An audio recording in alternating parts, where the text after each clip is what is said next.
Hello বন্ধুরা, সবাই কেমন আছেন? আশা করি ভালো আছেন। আমিও ভালো আছি। আমার চ্যানেলে সবাইকে স্বাগতম।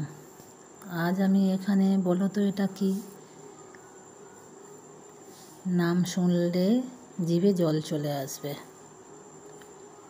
এখানে আমি নোড় নিয়ে এসেছি, আচার বানাবো। একটা দিদিভাই দিয়েছে,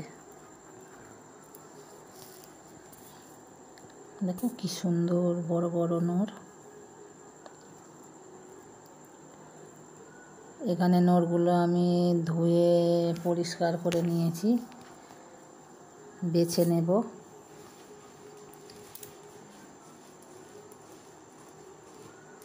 ধুয়ে পরিষ্কার করে বেছে নেব। এখানে আমার বাছা হয়ে গেছে। এবারে আমি একটা বাটির মধ্যে জল বসিয়ে দিয়েছি, জলটা ফুটছে। আর একটা ছিদ্রযুক্ত গামলাতে করে বসিয়ে দেব সেই জলের উপরে। ভাপিয়ে নেব, সিদ্ধ করব না, এরকম ভাপিয়ে না নিলে ওর এটাই বেরিয়ে যাবে, টকটাই বেরিয়ে যাবে সিদ্ধ করলে। সেই জন্য ভাপিয়ে নেব। এদিকে আমি চিনি দিয়ে দিয়েছি কড়ার মধ্যে, চিনির শিরা বানিয়ে নেব। একটু গলতে শুরু হোক, তারপর নোড়গুলো দিয়ে দেব। চিনিটা গলছে, আস্তে আস্তে ফুটছে, চিনিটা গলতে শুরু করে দিয়েছে।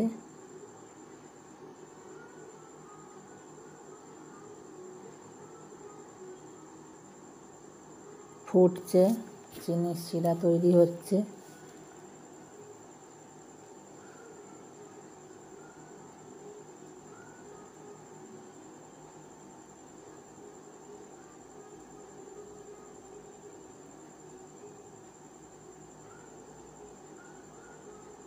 চিনি প্রায় গলে এসেছে এখানে। এবারে আমি ভাপিয়ে রাখা নোড়গুলো চিনির শিরার মধ্যে ঢেলে দেব।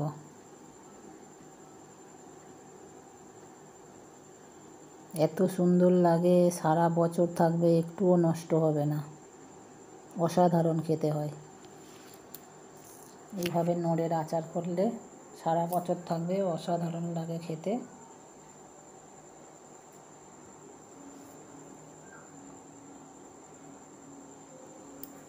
নোড় বলুন, আমলকি বলুন, কোনো দিন সিদ্ধ করতে নেই, ভাপিয়ে নিতে হয়। জলের ডেকচি হোক, হাঁড়ি হোক, জল ফুটবে, তার উপরে ছিদ্রযুক্ত জায়গায় বসিয়ে দিলে, ভাপিয়ে নিলেই সিদ্ধ হয়ে যাবে। নইলে এমনি কড়ার মধ্যে দিয়ে সিদ্ধ করলে ওর এটাই বেরিয়ে যাবে, টকটাই, আর অনেক স্বাদ চলে যাবে।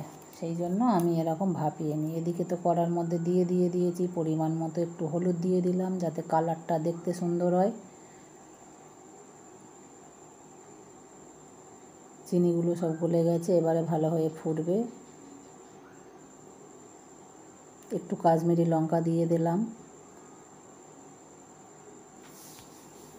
কালারটা সুন্দর হওয়ার জন্য। এক চিমটে লবণ দিয়ে দিয়েছি।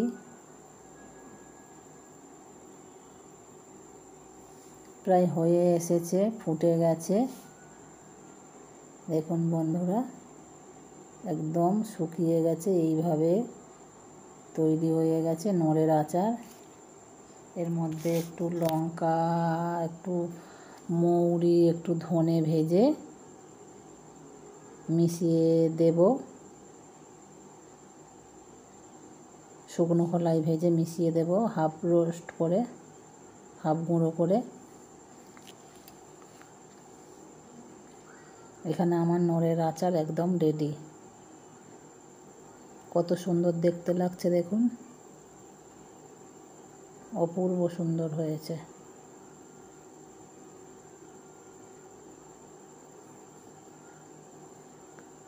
এখানে আমার জিরে, মৌরি, ধনে, লঙ্কা সব গুঁড়ো করে মেশানো হয়ে গেছে। দারুণ সুন্দর টেস্ট হয়েছে। ভালো লাগলে লাইক কমেন্ট করো বন্ধুরা। টাটা।